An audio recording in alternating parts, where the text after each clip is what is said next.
This is Radio Chatskill. I'm Tim Bruno. Erin Shearer is our new contributor who's back, and she's focusing on the upstate restaurant and food scene with a segment we call, appropriately enough, Eating Upstate. Today, she profiles the Italian restaurant in Mountaindale called, appropriately enough, The Dale. On today's segment of Eating Upstate, we look at The Dale, a casual pizzeria that opened in Mountaindale in February of 2020, just before the pandemic shut everything down. Last June, The Dale was named by Eater New York as one of the best places to eat in the Western Catskills. The owner, Sara Brancato, previously worked as a fashion and food publicist in New York, and its chef, Alex Wilson, has lived in the Catskills for more than a decade. Before selling his share in 2019, he owned and operated Wayside Cider, based out of Andes in Delaware County. The Dale's pizza is informed and influenced by Alex's 2 years of living in Italy and Sara's Italian-American upbringing on Staten Island. Both Sara and Alex stress that they want to be part of the greater Mountaindale community. You're not just moving your concept from the city or another place and expecting it to work. Like, we really worked hard in kind of listening to people, what they wanted, what the pricing would be correct. And then Sara is front of house and she's just naturally good with people from all walks of life. And she's created, I think, an environment, and I think most people would say, where like everyone feels welcome. You know, it doesn't matter whether been here for 3 generations or you just came for the weekend. As a child growing up on Staten Island, Sara Brancato would help her father out in the kitchen and dreamed of one day opening up her own restaurant. She set those dreams aside to pursue a career in fashion, but after her brother suffered a stroke in 2015, she found herself in the position of having to take care of him, and she began to reconsider the idea. I grew up in food with my father didn't do it full time or anything. He was working for a nonprofit and kind of a hopeless do-gooder, and he was kind of a local hero. However, when he came home from work, he would make elaborate meals every single day of the week, Monday, Tuesday, Wednesday, didn't matter what day it was, what occasion it was. We had a restaurant supplier delivering to the house, a separate freezer in the basement. He would go to the farmers markets and get everything local and, just go above and beyond to get beautiful meals going. And I was his sous chef growing up. And so that's kind of the connection there. And then on top of that, he would also, he did connect food with work by catering a lot himself on top of everything else he did. Him and I would tag team it and just really bring a beautiful experience to his beautiful functions, really. So that's also something that we did together. She began traveling to the Catskills occasionally on the weekends, and on one of these trips, she met Alex Wilson, then the owner of Wayside Cider. They began a relationship, and by 2018, Sara's brother was well enough that Sara could relocate to Mountaindale, a town that Alex had introduced her to. In Mountaindale, she finally found the community she had longed for back when she was living in Brooklyn. We met through mutual friends. So we were in a very similar friend circle. And it's like, I guess that's how I would sum it up. I mean, Alex, how would you sum it up? We met at my cidery. Yeah, at Alex's cidery we met. And, it was kind of serendipitous how it all happened. When we met, actually, was kind of the moment when I was introduced. He was the one who introduced me to Mountaindale specifically, because I was only, I knew the Catskills, but Delaware County and other areas. But Alex is the one who kind of introduced me to Sullivan County.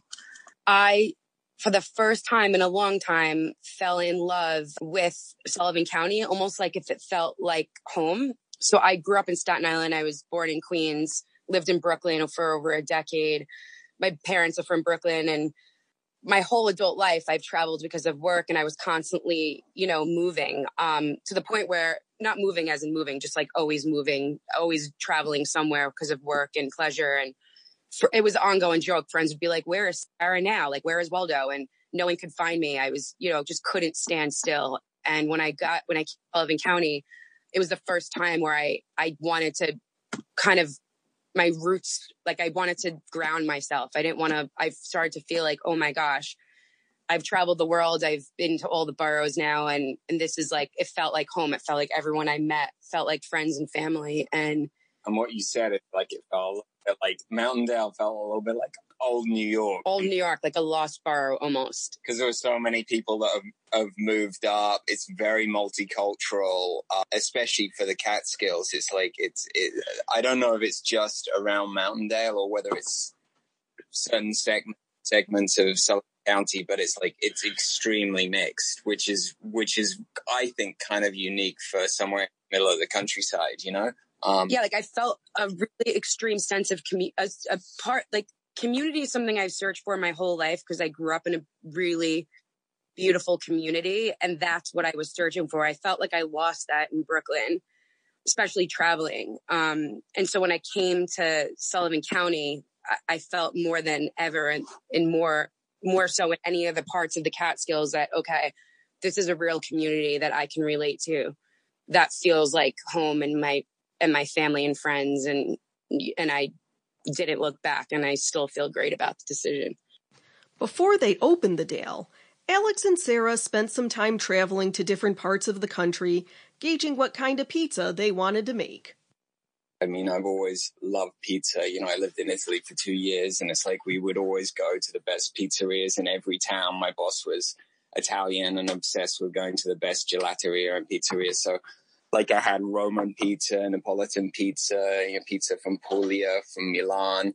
So I kind of had, it wasn't like an intellectual interest in pizza. It was more just I really enjoyed it. When we first, realized that it was going to be really difficult to get a chef up here, Sara and I went to like the best pizzerias in North America and kind of came up with what we wanted. There's some people that are taking it uber scientific and, very expensive, and somewhat pretentious. And they're doing amazing things. I won't mention any pizzerias. And then there's other people that are trying to do a new spin on like the New York pie, and then you've got the sort of old establishments in like Connecticut doing the coal-fired ovens and everything else. And we just wanted to look at a range of stuff, but fairly quickly we realized that we liked, we both had a love for Italian pizza specifically, Neapolitan pizza, but at the same time, that wasn't really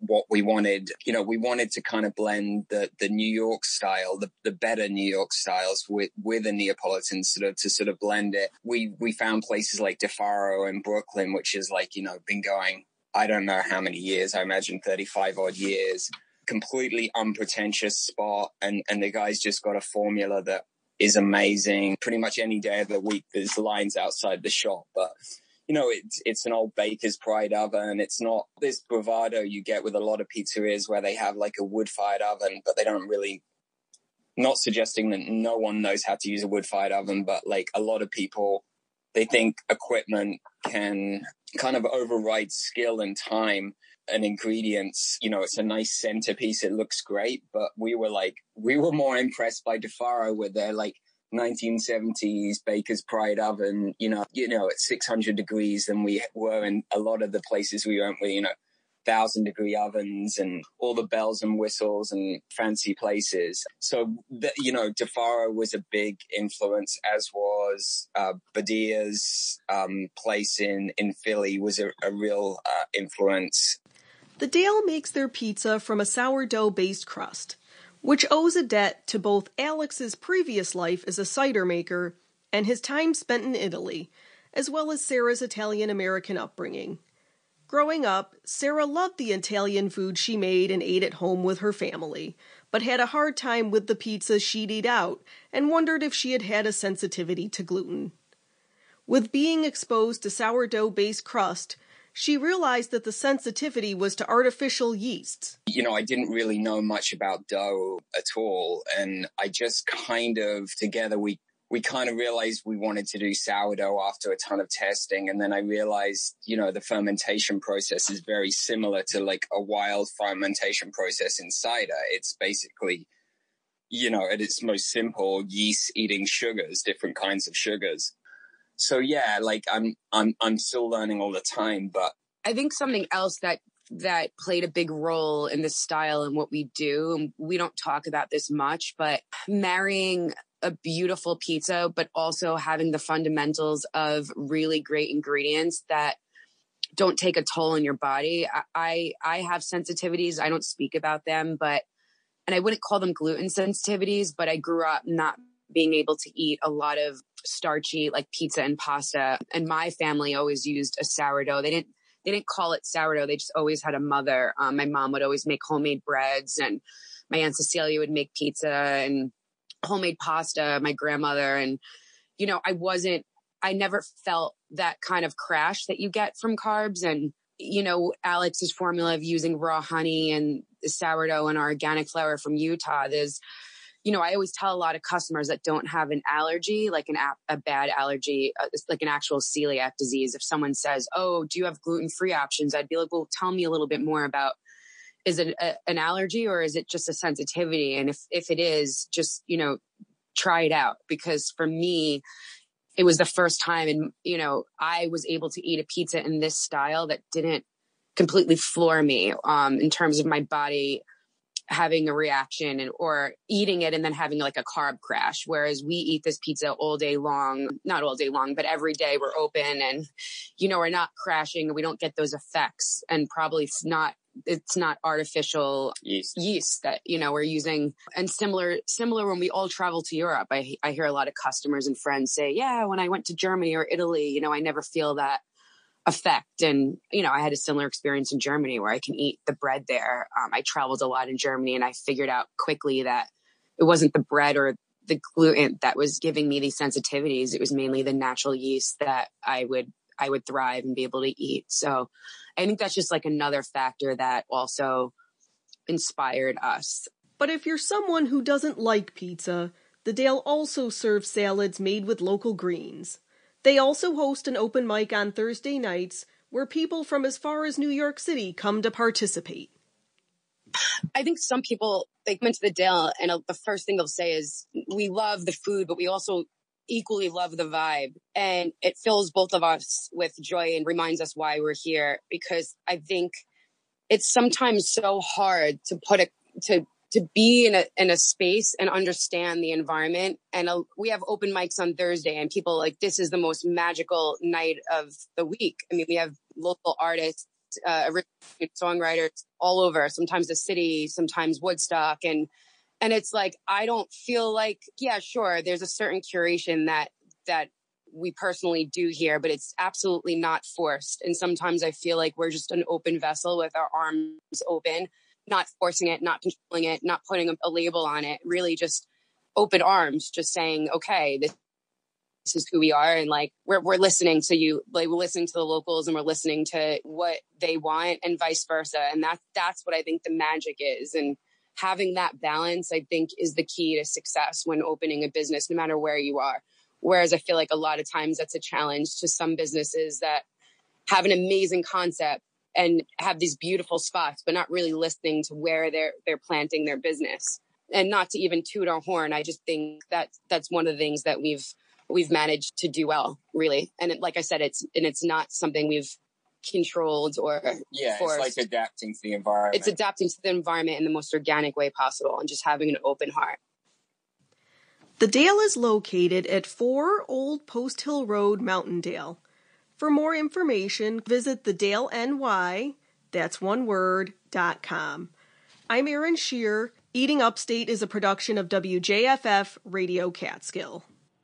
And that's all for this edition of Radio Chatskill. I'm Tim Bruno. Wear a mask, stay safe, and thanks for listening.